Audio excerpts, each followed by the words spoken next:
நான் விஜய் மில்டன். கோலி சோடா படம் ஜனவரி 24th இந்த மந்த் ரிலீஸ் ஆக போகுது.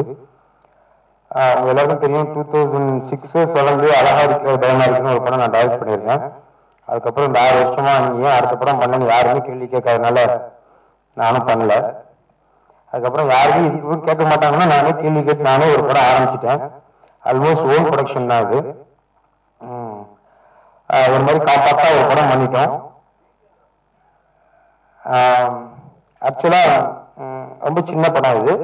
நேற்று வரைக்கும் எங்களுக்கு மட்டும்தான் தெரியும் இந்த கோலி சோடா படம். இன்னைக்கு ஓரளவுக்கு எல்லாருக்கும் தெரியுதுன்னா அதுக்கு காரணம் லிங்குசாமி. அவங்க இந்த படம் டபுள் பாசிட்டிவ் பார்த்து பிடிச்சி வாங்கினதுனால இன்னைக்கு ஓரளவுக்கு ஒரு அடையாளம் வந்திருக்கு இந்த படத்துக்கு. இந்த படமே ஒரு அடையாளத்தை பத்தின ஒரு படம் தான். அதை பத்தின விளக்கமான விஷயங்கள் நான் கொஞ்சம் இப்ப சொல்றேன். அதுக்கு முன்னாடி ஒரு க்ரூவை நான் அறிமுகப்படுத்திடுறேன். ஃபர்ஸ்ட் மெயின் காஸ்டிங் கிஷோர் சித்தப்பா, பாண்டி வாடா வா சிட்டு வா, ஏடிஎம் யாமினி. பசங்க படத்தில் நடிச்ச 4 பசங்க தான் இந்த படத்துல மெயின் ரோல் பண்ணியிருக்காங்க. இவங்க எல்லாம் எனக்கு தெரிஞ்சிருக்கும். இவங்க 2 பேரும் பசங்க படத்துக்கு நேஷனல் அவார்டு வாங்கினவங்க. ஒரு நாள் லாஸ்ட்த்தனமா பேண்ட்ரேஜ் கால் சொல்லிட்டு இருக்கும்போது அவர் சஜஸ்ட் பண்ணதுதான் இந்த ஐடியா. பசங்க படத்துல நடிச்ச பசங்க இப்போ நீங்க சொல்ற ஸ்டேஜில் தான் சார் இருப்பாங்க, அவங்க ட்ரை பண்ணி பாருங்கன்னு. ஒரு பையன் வரல, குட்டிமணி. அவர் கொஞ்சம் ஃபீவர், நைட்டு கிளம்பும்போது பாவனால வர முடியல. இந்த அக்கா ஏடிஎம். ஏடிஎம் என்ன மீனிங் என்றதெல்லாம் படத்துல நான் சொல்றேன்.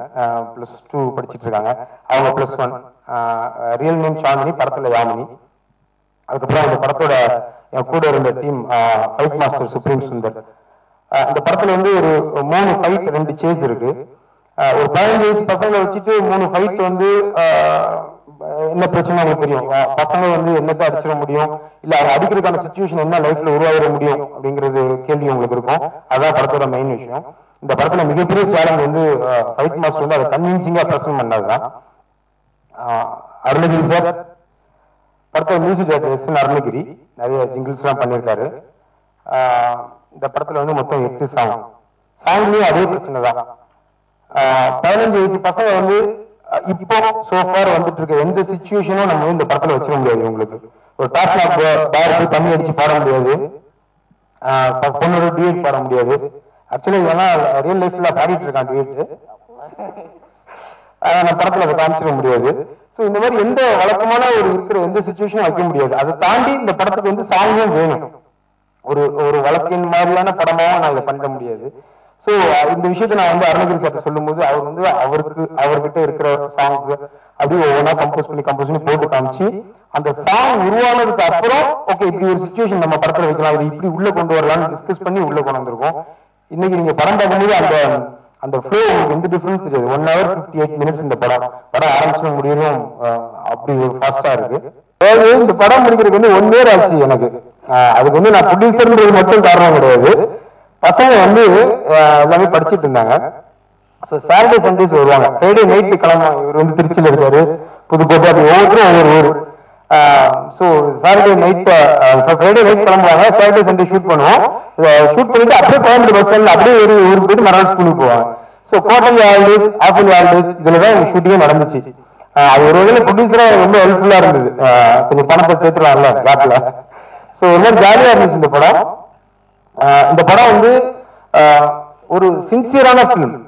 பார்க்கறதுக்கு விளையாட்டுத்தனமா இருக்கு. ஆனா இந்த படம் பார்க்கும்போது உங்களுக்கு தெரியும், இந்த படத்தை விளையாட்டுத்தனமா எடுக்க முடியாது. ஒரு ஒரு எப்பவும் சும்மா சாங், ஃபைட்டு, டாஸ்மாக், காமெடி அப்படின்னு இருக்கிற ஒரு என்டர்டைன்மெண்ட் படமும் கிடையாது இது. அப்புறம் யதார்த்தம் அப்படின்ற பேர்ல தத்துவத்தை பேசி உங்களை அளவச்சு அனுப்புற படமும் கிடையாது. ரெண்டும் கரெக்டான ப்ரொபோர்ஷன்ல மிக்ஸ் ஆன ஒரு படம்.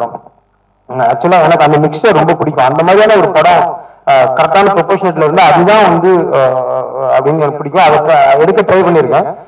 ஓரளவுக்கு அந்த படம் நான் நினைச்ச மாதிரி வந்திருக்கு. அதுக்கு மெயின் காரணம் என்னோட க்ரூ தான். என்னன்னா இந்த படத்தை இப்படி எடுப்பதற்கு ஒருத்தன் மட்டும் பத்தாது.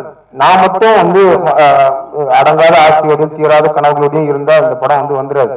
என்னை சுத்தி இருக்க டீமும் இந்த ஆக்டர்ஸும் அதே டீமோட என் கூட டிராவல் பண்ணா மட்டும்தான் இந்த மாதிரி படம் எடுக்க முடியும். அதுலயும் முக்கியமா கோயம்பேடுங்கிறது ஏசியாவில மிகப்பெரிய மார்க்கெட். புள்ளி கணக்கெல்லாம் சொன்னா நம்மளுக்கே ஆச்சரியமா இருக்கும், அவ்வளவு பெரிய இடமா அது அப்படிங்கிறது. 2 லட்சத்துக்கு மேல மக்கள் வந்து போயிட்டு இருக்காங்க. சாட்டர்டே சண்டேல அப்படி டபுள் ஆகும். இதை தவிர 2000 லாரி, ஆட்டோ, டெம்போ, ட்ரை சைக்கிள்னு வந்து அது வந்து ஒரு பெரிய ஜன கடல். என்னோட படம் வந்து அடையாளத்தை பத்தி பேசுது. இப்போ உங்களுக்கு எல்லாம் ஒரு அடையாளம் இருக்கு, எனக்கு ஒரு அடையாளம் இருக்கு. என்னோட அடையாளம் என்ன? விஜய் மில்டன்னா ஒரு 5000 பேருக்கு தெரியும். அதே ஒரு பிசி ஸ்ரீராம் சார்னா ஒரு 5 கோடி பேருக்கு தெரியும். ஸோ லைஃப் ஃபுல்லா என்னோட டிராவல் என்ன இருக்கும்? என்னோட இலக்கு வந்து அதை நோக்கி டிராவல், அதை அடைவதற்காக நான் போராடுறது தான்.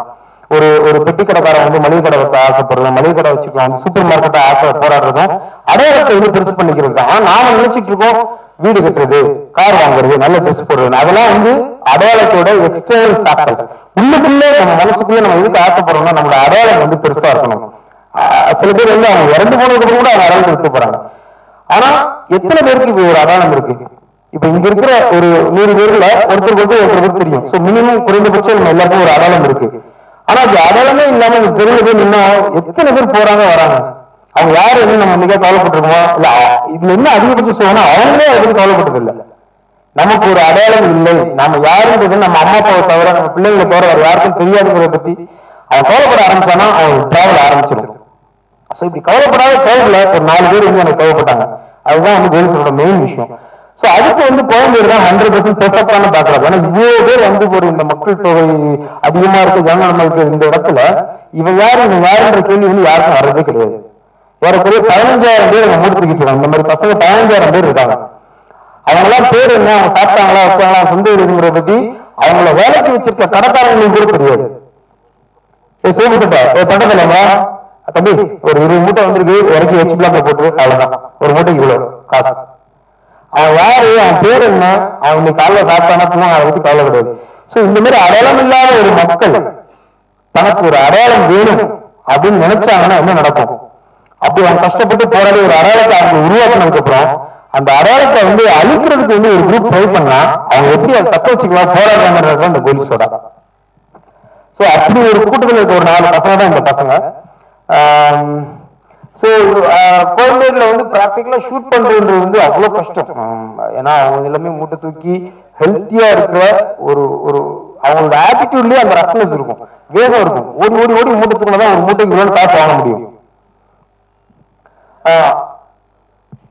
ஸோ அந்த கிரௌட்ல போயிட்டு நான் வந்து ஒரு மார்க் கொடுத்துட்டு நீங்க இது மார்க் நீங்க ஃபீல் கிளியர் அப்பெல்லாம் சொல்லி எடுக்கவே முடியாது. போடாத அந்த பக்கம் தள்ளி விட்டு போயிட்டே இருப்பாங்க. ஸோ அதனால நாங்கள் வந்து கோயம்பேடு மார்க்கெட்ல இந்த கதையை பிளேஸ் பண்ணணும்னு முடிவு பண்ணதுக்கு அப்புறம் நான் அப்படியே லொகேஷன் பார்க்கும்போது எங்களுக்கு வந்து அவ்வளவு பயமா இருந்தது. பெரிய அரக்கன் மாதிரி இருக்கு அந்த மார்க்கெட். ஸோ அப்போ என்ன பண்றது அப்படின்னா வேற வழியே இல்லை, தெரியாம தான் ஷூட் பண்ணோம். கொரில்லா ஸ்டைல் ஷூட்டிங்னு நீங்க கேள்விப்பட்டிருப்பீங்க. அது அந்த மாதிரி தான் இந்த படத்தை நம்ம பண்ணணும்ன்றது முடிவு பண்ணோம். ஸோ பசங்களுக்கு வந்து ஆபீஸ்லயே ரிஹர்சல் கொடுத்துட்டு மார்க்கெட் கூட்டு போயிட்டு எல்லாருமே ஹெட்போன்ல கனெக்டடா இருக்கும், 4 கேமரா அவங்க ஒழிச்சு வச்சிருவோம். பசங்களுக்கு தம்பி இதான் மார்க்கு, நீங்க நடந்து வரணும், அந்த பொண்ணு அங்கிருந்து வரும், இப்ப இந்த வேலைக்கு பேசணும், எப்படி பேசணும், ஓகேவா, ரெடியா, எதுவுமே அந்த கேமரா ரெடியா, நீ வந்து அவள் க்ளோஸ்ல ஃபாலோ பண்ற, நீ வந்து லாங் வச்சுக்கோ அப்படின்னு எல்லாரும் இன்ஸ்ட்ரக்ஷன் கொடுத்துட்டு நான் அப்படியே ஓரமா நின்றுவேன். எங்க குரூப் நேஷனல்லாம் நிறைய நாள் ஷூட்டிங் லிங்கி கட்டிட்டு வந்திருக்காரு. ஏன்னா இன்னொரு கேமரா எப்படின்னா நம்ம ஃபீல்டு வந்து அவாய்ட் பண்ணவே முடியாது. ஸோ நாங்களும் அப்படியே மார்க்கெட் பீப்புள் மாதிரி இப்படி நடந்துக்கிட்டு ஆரம்பி ஷார்ட் கேமரா திரும்பி போடா நான் சொன்ன லெஃப்ட்ல வாங்க அவன் ஒன்றும் புரியாது. இப்படி வந்து அந்த படத்தை எடுத்தோம். இன்னைக்கு வந்து அந்த ஃபுட்டேஜ் ஸ்கிரீன்ல பார்க்கும்போது அன்பிலீவபிளா இருக்கு. ஏன்னா அவ்வளவு லாரி போகுது வருது, மக்கள் பாட்டு மூட்டை தூக்கிட்டு போயிட்டு இருக்காங்க, எவனும் பேரம் பேசி வாங்கிட்டே இருக்கான். இவங்களுக்கு நடுவில் சீன் நடக்குது, தங்களை சுத்தி ஷூட்டிங் நடக்குன்றது வந்து அவங்க வந்தவங்களுக்கு நிறைய பேருக்கு தெரியவே தெரியாது. மாடு நாயெல்லாம் கொடுத்து அப்படி போயிட்டு இருக்கு. கோயம்பேடு மாடு 150 அந்த மாடு மேய்ஞ்சிட்டு இருக்கும். அது அப்படி இயல்பா ஒரு படம் வந்திருக்கு. சோ எதுக்காக இதை சொல்றேன்னா படம் நல்லா வந்திருக்குன்னு ஸ்ட்ரெஸ் பண்றதா சொல்லுவேன். ஏன்னா நீங்க வந்து ஒரு நாளைக்கு 2-3 மீட்டிங் ப்ரெஸ் மீட் அட்டன் பண்ணி எல்லாரும் இதுதான் படம் சூப்பருங்க ரிலீஸ் ஆனா பிச்சிருங்க அப்படிதான் சொல்லுவாங்க. ஃபர்ஸ்ட் வந்து ஆக்சுவலா சோ நான் அதை சொல்ல வரல. இப்படி ஒரு படம் எடுக்கணும்னா அந்த குரூப் எல்லாருமே நான் எந்த அளவுக்கு தீவிரமா இருக்கணும் அதே அளவுக்கு இன்டென்சிட்டியோட அவங்க வேலை செஞ்சா மட்டுமே முடியும். சோ அப்படி ஒரு இன்டென்சிட்டி இந்த குரூப் வேலை செஞ்சது. அதுக்காக நான் வந்து எல்லாருக்குமே தேங்க்ஸ் சொல்லிக்கிறேன். அவங்க செலக்ட் பண்ண கதையை மட்டும் நான் தயவு செஞ்சு சொல்லிடுறேன். இந்த படத்துக்காக நான் எவ்வளவு கஷ்டப்பட்டு இதோட சேர்த்து உதாரணம் இருக்க முடியாது. நான் வந்து ஒரு கேரக்டருக்கும் இவன் இப்படி இப்படி அப்படின்னு எழுதி கேரக்டர் சினாப்ஸ் எழுதி இவன் இப்படி இருக்கணும் இப்படி இருக்கணும் ஒரு டிஸ்கிரிப்ஷன் எழுதி வச்சிருப்பேன். புக்கை கூட பைண்ட் பண்ணி வச்சிருந்தேன். அதுல ஏடிஎம்க்கு நான் எழுதி வச்சிருந்தது என்னன்னா ரெஃபரன்ஸ் தனுஷ், பார்த்தா பிடிக்காது ஆனா பார்க்க பிடிக்கும், ஸோ படத்துல ஆரம்பத்துல இது யாருக்கும் பிடிக்கக்கூடாது, படம் முடியும் போது அவளை வந்து அவ்வளவு பிடிக்கணும்.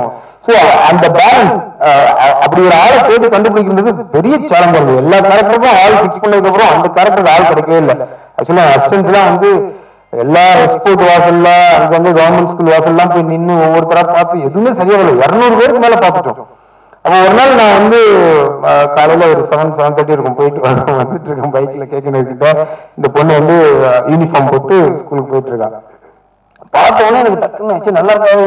நான் போய் பேசுறது என்னதான் இருந்தாலும் நம்ம வந்து ஒரு கேமராமேன் அப்படிதான் ஃபீல் பண்ணிட்டு இருக்கோம்ல. என்னடா எப்படி கேட்குறீங்கன்னா பசங்களுக்கு ஃபோன் அடிச்சா சார் இப்போ சார் தூங்கிட்டு இருக்க உடனே வந்துடும் சார் ஆஃபீஸ்க்கு. ஏய் இனிமேல் நீங்க வந்து எங்க சொல்லிட்டு பைக்கை திருப்பிட்டு போயிட்டு பைக்கை நிறுத்தி அம்மா ஒரு நிமிஷம் ஆகும்.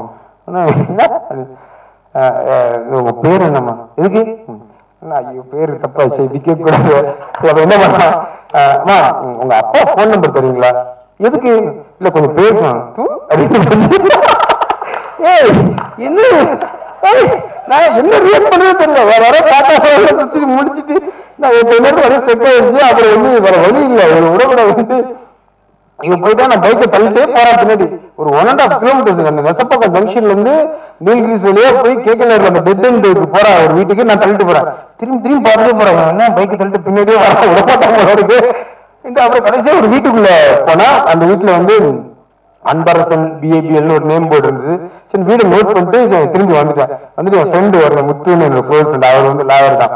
அவனை போய் பிடிச்சி இந்த மாதிரி ஒரு லாயர் அங்கே இருக்காருன்னா சரி வா போய் பார்த்துட்டு எல்லாம் கொஞ்சம் நீட்டா ட்ரெஸ் பண்ணிட்டு ஒரு 10:30 போயிட்டு பெல் அடிச்சா ஒருத்தர் வந்தார். வந்து சார் இந்த மாதிரி வணக்கம் என் பேர் விஜய் மில்டன். நான் சொல்லுங்க சார் கேள்விப்பட்டிருக்கேன், இந்த மாதிரி ஒரு படம் பண்றேன் சார், அதுக்கு வந்து ஒரு பொண்ணு தேவைப்பட்டுச்சு, காலைல பார்த்தா அந்த பொண்ணு இந்த வீட்டுக்குள்ள வந்துச்சுன்னா அவர் அப்படியே யோசிச்சுட்டு இது பேச்சுலர் ரூம் சார், யாரும் பொண்ணு வரலையே, எனக்கு என்ன இங்கே சார் வந்துச்சு அப்படி யோசிச்சு ஓ கரெக்ட் மேல ஒரு கொடுத்துன்னு இருக்கு வாங்க கேட்கலான்ட்டு மேல கூப்பிட்டு போனாரு. படிக்கிட்டு இருந்தது அவர் பயங்கர சிரிப்பு, ஏன் படம் பண்றது இப்பெல்லாம் கஷ்டப்படுறாங்க. இது வேலை போய் பெல்லூர்ல ஒரு அம்மா வந்தாங்க, வந்து இந்த மாதிரி சார் வந்து விஜய் மில்டன். சரி அதுக்கு அது இந்த மாதிரி ஒரு பொண்ணு நம்ம பொண்ணை பார்க்க பரப்புல இருக்கு, படம் எடுக்கிறாரு. அம்மா இங்க வா அப்படின்னு உள்ள இருந்து வேற ஒரு பொண்ணு வந்துச்சு. இது இல்லக்கா அவங்க வேற மாதிரி இருந்தாங்க. இல்லப்பா எனக்கு ஒரு பொண்ணு என்ன அப்படியே கொஞ்சம் டிஸ்கஷன் இருந்து கன்ஃபியூஷன் இருந்து அப்புறம் வந்து மா இவங்க சீதாவை சொல்றாங்கம்மா அப்படின்னு அந்த பொண்ணு சொல்லிச்சு. ஏன்னா யாரு சீதா வந்து காலைல கிளாஸ்மேட் வந்தா ஸ்கூலுக்கு போயிட்டாங்க, நான் இன்னைக்கு போல. சரி அப்ப சீதா நம்பர் கொடுங்க, நான் அப்பாட்ட கேட்டு சொல்றேன். ஆமா நீங்க எடுக்கிற படம் எந்த சீரியல்ல வரும், எந்த சேனல்ல வரும், இந்த மாதிரி இது படம் இது வேற அப்படின்னு சொல்லி எக்ஸ்பிளைன். அவங்க வந்து சீரியல் பேர் எதுவுமே தெரியல. அதுக்கப்புறம் அவங்க அப்பா நம்பரை வாங்கி பேசினா அவங்க அப்பா வந்து ஆக்சுவலா நம்ம நெசப்பாக்கம் ஜங்ஷன்ல வந்து இந்த பழம் வித்துட்டு இருக்காரு. அவர் போன் பண்ணாங்க, விஜய் மில்டன் பேசுறேன். யாரு? விஜய். சரி அதுக்கு என்ன இப்போ இல்ல இந்த மாதிரி உங்களுக்கு ஒரு பொண்ணு இருக்கு. ஆமா பொண்ணு இருக்கு. இல்லைங்க ஒண்ணுங்க நீங்க உங்க வீட்டு அட்ரஸ் கொடுத்துன்னு அவங்க நேரில் வந்து பேசுவேன். ஆனா அவருக்கு வந்து புரிஞ்சுக்க முடியல சுச்சுவேஷன். அப்புறம் ஒரு பேசி புரிய வச்சு வீட்டு அட்ரஸ்ல ராமபுரம் அட்ரஸ் கொடுத்தாரு. ராமபுரம் அட்ரஸ் ஆக்சுவலா விருதுசங்க ஆபீஸ் இருக்கிற ஸ்ட்ரீட்ல எண்ட்ல இப்ப ராமபுரம் அட்ரஸ் அட்ரஸ் வாங்கிச்சு. இப்ப அந்த பொண்ணு கட்டாயம் வேணும். இதுக்கு மேல அந்த பேரன் போய் ஷூட்டிங் டேட் நெருங்கிச்சு. சரி அப்ப என்னடா பண்ணாலும் எங்க அசிஸ்டன்ட் டைரக்டர்ஸ்லயே ஒருத்தர் மட்டும் கொஞ்சம் குட் லுக்கிங் டாக்டர் மாதிரி கணக்கெல்லாம் போட்டுட்டு இருப்பாரு. மத்தவங்க பார்த்தா கொஞ்சம் பயமா. சரி அவரை கூப்பிட்டு அவரை கொஞ்சம் ஒரு மாதிரி நீட்டா ட்ரெஸ் பண்ணிட்டு அந்த வீட்டு அட்ரஸ் கொடுத்து நீ போய் பேசி எப்படியோ அந்த பொண்ணு டெஸ்ட் ஷூட் கூப்பிடுவா. அதுக்கப்புறம் நம்ம அந்த ஓகேனா நம்ம டெஸ்ட் ஷூட் பேசிக்கலாம்னு சொல்லி கன்வின்ஸ் பண்ணி அவர் அனுப்புறோம். கிளம்பும் போது தச்சையில லிங்கசன் ஆபீஸ்ல ஒர்க் பண்ற மணின்னு என்னோட ஆபீஸ் பாய் ஃப்ரெண்ட் அவர் வந்தார் ஆபீஸ்க்கு. சார் இந்த மாதிரி அந்த ஏரியா நடந்து சும்மா கூட போறான்னு சொல்லி அனுப்பிச்சு வச்சேன். சரி 2 பேரும் பைக்ல போனாங்க. போய் பெல் அடிச்சு கதவு திறந்தா உள்ள இருந்து அவங்க அம்மா இந்த ஏடியோட அம்மா வந்து மணி என்ன எந்த பக்கம் அக்கா என்னங்க பார்த்தா அவங்க வந்து லிங்கசன் ஆபீஸ்ல பாத்திரம் வளர்க்குறாங்க. யாரு விஜய் மில்டன் தம்பியா? ஏங்க மில்டன்ல போய் தூன்னு சொன்னிய நீ? எனக்கு தெரியாது விஜய் மில்டன்.